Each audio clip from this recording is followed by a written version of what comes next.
YouTube channel! So, for today's video, magmumukbang ako ngayon. First time kong gagawin to sa YouTube, pero lagi ko siyang ginagawa sa TikTok ko. So, marami kasing nagsasuggest na magmukbang daw ako. So, nag-post ako sa IG story ko na mag-ask sila sa akin ng mga questions about sa paano kumita, paano rumakit, ganon, paano mag-handle ng time management.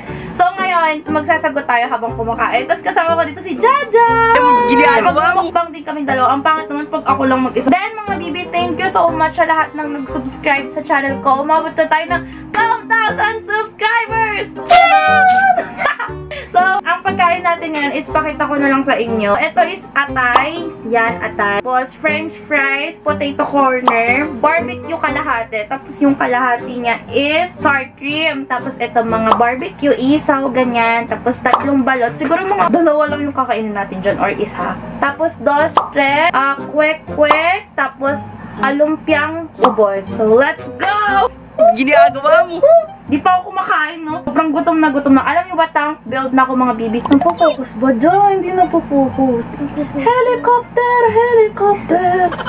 Yan. Nagpo-focus ba? Magsasagot ako ng mga question. First question, how much po yung sahod sa Bigo Ate monthly? Okay, sasabihin ko sa inyo, transparent ang aking sahod sa Bigo. Kasi, nag-start ako mag-earn sa Bigo. June ata. First sahod ko sa Bigo is 14,000 or 15,000. Tapos, next month, ang sinahod ko is 20k. Tapos, naging, 30k. Ganon. So, mga, range lang niya is 14 to 38k or 36k. So, depende siya every month. Minsan mababa, minsan mataas. Depende sa'yo, depende sa sipag mo. Pero hindi siya madali. Meron lang kayong kotang minimit. So, thank you talaga sa Bigo kasi malaking tulong yung Bigo. Kaya, download na kayo ng Bigo! Ilalagay ko yung link sa description box. Nagpapag-giveaway din ako doon ng mga cash prize, mga Gcash, ganun, to give back sa inyo. So, una namin kakainin ni Jaja isa. Sarap!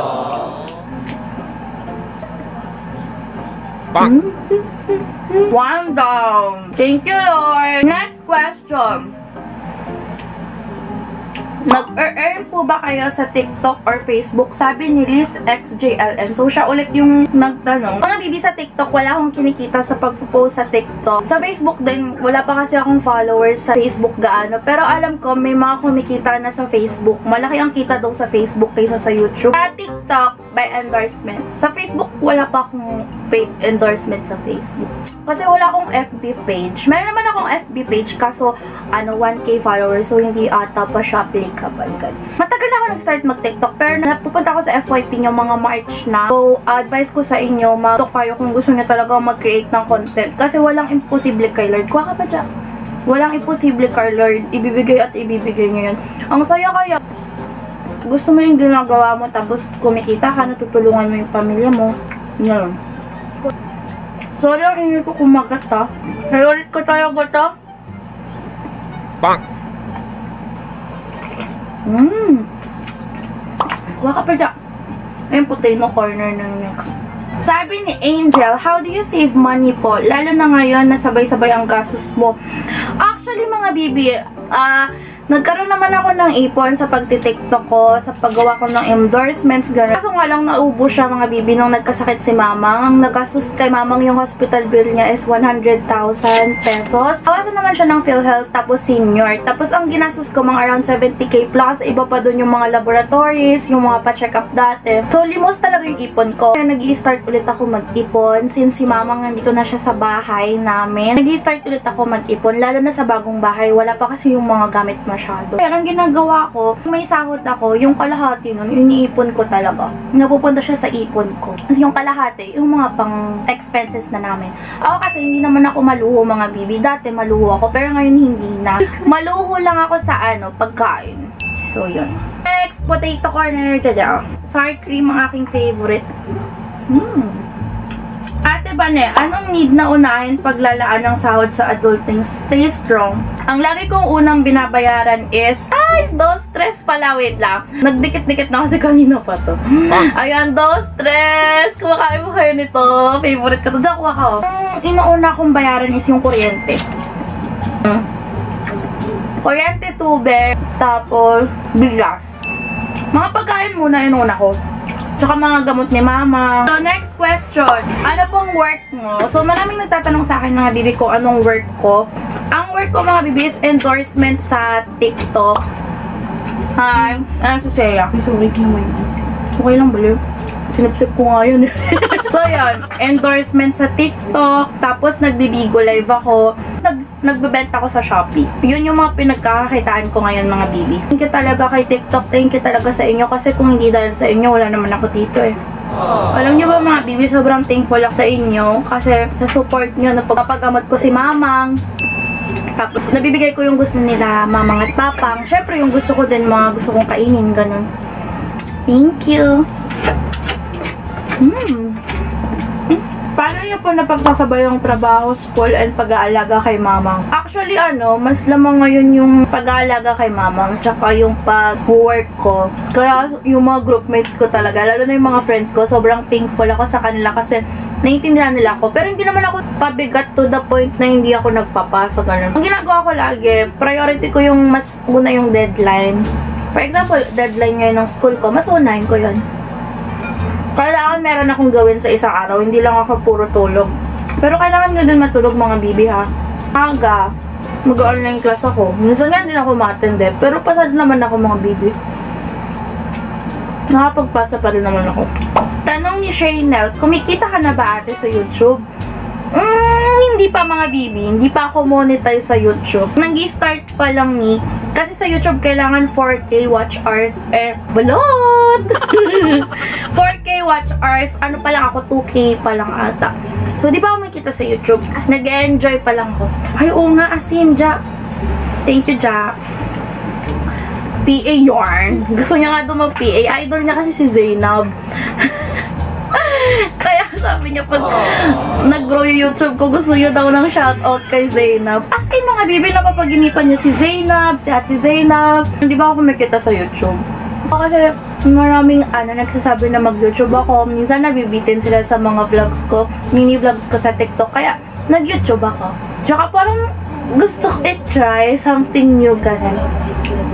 If ever may kailangan pa ko i-improve, sabihin nyo lang sa akin. Tips po para makatipid. Ako mga bibi, bago ko mabilhin na isang bagay or isang gamit, iniisip ko muna siya 1 week after. Kunwari, next week gusto ko pa rin siya. Bibilin ko na siya. Pero kung 3 days, ayaw ko na. Hindi ko na siya bibilin. Pero sa pagkain, hindi talaga ako, matipid. Mga bagay-bagay lang. Hindi na rin ako bumibili ng damit. Ang tagal ko na hindi bumibili ng damit. Wala akong maalalang bumili ako ng damit. Pag may gusto ko, lagi ko siyang pinag-iisipan. Kung kailangan ba talaga, ganun. Paano nyo po na-handle yung business at si Mama? Okay, mga bibi dati, nagbi-business ako madaling araw lagi. Nagpapak ako mga 2, mga 3. Nakikita yun ng mga TikTok followers ko pag nag-live ako sa TikTok. Tapos nagigising ako mga around 7 or 8 na, ganun.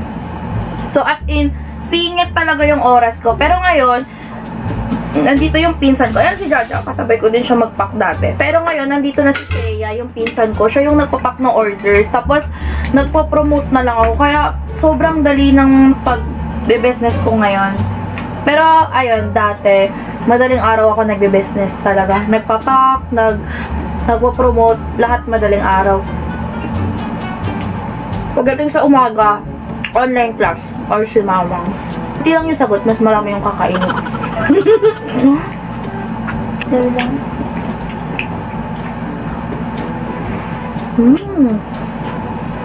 Kain now, hepa later.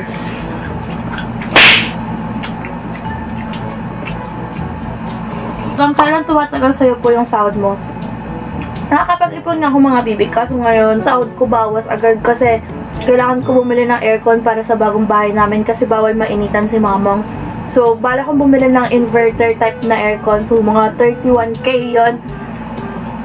So, yun, pag sumahod ako next week, pambibili ko ng aircon para kay Mamang, para pag makalipat na kami ng bahay, hindi siya mainitan. Ganon. No, Lulu!